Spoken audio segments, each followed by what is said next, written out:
কত সুন্দর ধান, কত কষ্টের পর কত সুন্দর ধান বাইরেছে, দেখলেও মনটা জুড়াই যায়। ও কাকু, ও কাকু, কি বাবা কি?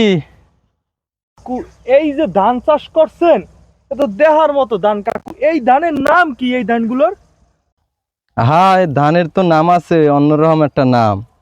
নাম কি শুনবা? বলেন কাকু, একটু শুনি তো। এই ধানের নাম হইলো ব্রয়লার ধান। নামও ব্রয়লার হয়? ব্রয়লার হওয়ার কারণ কি কাকু?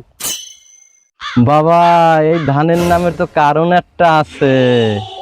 তুমি রাস্তাঘাটে দেখো না, এইরকম বিশাল বিশাল মহিলারা আড়ে, তুমি এই কি লেগিয়া এই যে আমার ব্রয়লার ধান খায় আর এইরম হয়। ও কাকু, এই মুই তো আর জীবনে জানি না, হুদা জায়গায় দেই গাড়ির চাক্কা পাঞ্চার হয়ে যায়, মহিলাকে বইয়ে মোটা মোটা। এই আমনে ধান খাইয়ে এই কারণে মোটা হয় ওরে কাকু। এই ধানের খেলাই তো এইটা।